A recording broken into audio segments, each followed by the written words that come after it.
بنی عامر بن صعصع یہاں کا ایک وفد بنا اور نبی علیہ السلام کی خدمت میں حاضر ہوا۔ اس وفد کے اندر دو ایسے بھی لوگ تھے کہ بدبختی جن کا مقدر تھی۔ ان میں سے ایک کا نام تھا عامر بن طفیل اور دوسرے کا نام تھا اربد بن قیس۔ ان دونوں نے آپس میں پہلے بات چیت کر لی، اپنے باقی وفد سے سائٹ پہ ہو گئے۔ عامر بن طفیل نے کہا کہ میں حضور کو باتوں میں لگاؤں گا، اپنی طرف اتنا مشغول کر لوں گا کہ وہ میرے ساتھ ہوں گے ارد گرد، ان کو اتنا نہیں خیال اس وقت ہوگا۔ تم نے کیا کرنا ہے، بس تیار رہنا اور دیکھنا کہ جس وقت ہماری بات چیت چل رہی ہے اور بس تم نے آ کے نبی علیہ السلام پہ حملہ کر دینا ہے اور ان کو شہید کر دینا ہے۔ یہ ساری طے کر کے آئے اندر سے بات۔ وفد آ گیا، باقی وفد کو بھی نہیں پتہ ان دونوں نے کیا کیا ہوا اور ان دونوں کی آپس میں بات۔ اب عامر بن طفیل نے کہا بات میں کروں گا، فصاحت تھی، بات کرنا آتا تھا، اور آ کے جی آپ تو ہمارے سردار ہیں، انت سیدنا۔ نبی علیہ السلام نے فرمایا کہ ان باتوں کو چھوڑو، کہیں شیطان تمہیں کسی چکر میں نہ ڈال دے، سردار تو اللہ ہے، اللہ بڑا ہے، تم کیا کہنا چاہتے ہو وہ بات کرو۔ جو ہوتے ہیں بعض دفعہ اندر سے غدار ہوتے ہیں اور چاپلوسی ایسی کر رہے ہوتے ہیں کہ سب سے زیادہ کوئی محبت کرنے والے ہی یہی ہوں، پہچاننا پڑتا ہے۔ اللہ تعالیٰ دوستی کے رنگ میں دشمنی کرنے والوں سے محفوظ فرمائے ہم سب کو۔ حضرت جی یہ دعا مانگتے ہیں، بڑی قیمتی دعا ہے یہ، یا اللہ دوستی کے رنگ میں دشمنی کرنے والوں سے محفوظ فرما۔ تو بہرحال اب یہ دوستی کے رنگ میں دشمنی کر رہا تھا۔ نبی علیہ السلام نے فرمایا اچھا بھئی اپنی بات کرو، تمہاری بات کیا ہے؟ اس نے کہا کہ آپ مجھے اپنا مخلص دوست بنا لیجئے، آپ مجھے اپنا قریبی مخلص دوست بنا لیجئے۔ فرمایا ہرگز نہیں، جب تک تو کلمہ نہیں پڑھ لیتا تو میرا دوست بن ہی نہیں سکتا۔ یعنی نبی علیہ السلام نے سمجھا دیا کافروں سے دوستی نہیں کرنی۔ اس نے کہا اچھا اگر میں مسلمان ہو جاؤں آپ مجھے کیا دیں گے؟ فرمایا کہ جو اور مسلمانوں کے حقوق ہیں، جیسے اور مسلمان ہیں ویسے تم مسلمان ہو جاؤ تو وہی سارا کچھ ہوگا۔ انہوں نے کہا نہیں، بات یہ ہے کہ آپ ایسا کریں، دیہات اور گاؤں یہاں پر آپ حکومت کریں، شہر میرے حوالے کریں، وہاں میری حکومت ہوگی، اس پہ طے کریں۔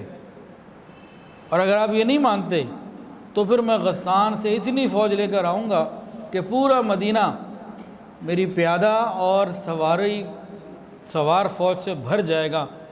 یعنی دھمکی دی بھرپور قسم کی، میں اتنی بڑی فوج لے کر آؤں گا، مدینہ میں بس میری ہی فوج ہوگی، بس اتنے سوار ہوں گے، اتنے پیادہ ہوں گے، پورا مدینہ ان سے بھرا ہوگا۔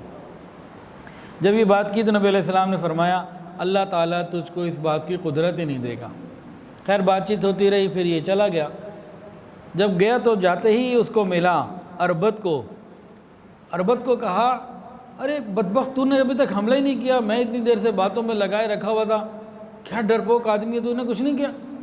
اس نے کہا بھائی دیکھو بات یہ نہیں، ایسی باتیں مت کرو، میں نے بڑی کوشش کی، کبھی میرے سامنے ایک اونٹ آ جاتا مجھے لگتا یہ مجھے میرے سر کو ہی کھا جائے گا، چبا لے گا، اور کبھی میرے سامنے ایک آہنی دیوار آ جاتی تو میں کیا کرتا، میں نے تو کوشش کی۔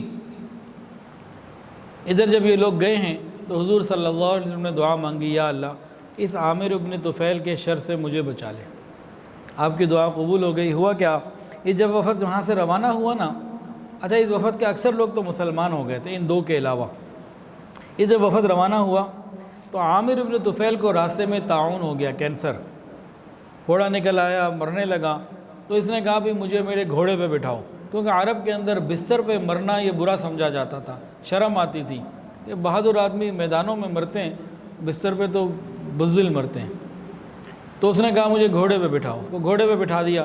جب گھوڑے پہ اس حالت میں وہ بیٹھا ہے، بیمار تو ہو چکا تھا، کہنے لگا یا ملک الموت، اے ملک الموت میرے سامنے آؤ، بار بار یہ کہتا رہا، اسی طرح گھوڑے سے گرا، مرا اور واصل جہنم ہوا۔ جب یہ وفد پہنچ گئے اپنے گھر، اپنے مقام پہ، بنو عامر کی سرزمین پہ، تو قبیلے والوں نے پوچھا ہاں بھئی تم لوگ گئے تھے، بتاؤ نبی علیہ السلام کو کیسے پایا، کیا بات چیت ہوئی؟ یہ جو دوسرا تھا اربد، جو پیچھے تیار تھا کہ میں حملہ کروں گا، کوشش بھی کی، اس نے کہا جی مجھے تو ان پہ آج میرے سامنے آئے میں تیروں کی بوچھاڑ کر دوں، ابھی ان کو جو ہے یہ کر دوں وہ کر دوں، وہ تو برے ہیں، فلاں ہیں، ایسے ہیں۔ اس نے اس قسم کی بکواس کی. 2 دن ابھی گزرے تھے. ایک دن یہ اونٹ سے باہر نکلا ہے, اونٹ پہ بیٹھ کے باہر نکلا ہے, اللہ رب العزت کی طرف سے ایک آسمانی آگ آئی اور یہ اسی وقت یہ بھی جہنم واصل ہو گیا, موت آ گئی اس کو. تو بہرحال یہ دونوں بدنصیب اسلام سے محروم گئے اور باقی اکثر افراد نے پھر اسلام کو قبول کیا. ویڈیو کے نیچے سبسکرائب کے بٹن پہ کلک کریں, بیل کے آئیکن پہ کلک کیجئے تاکہ ہر نئی ویڈیو کی نوٹیفیکیشن آپ کو مل جائے.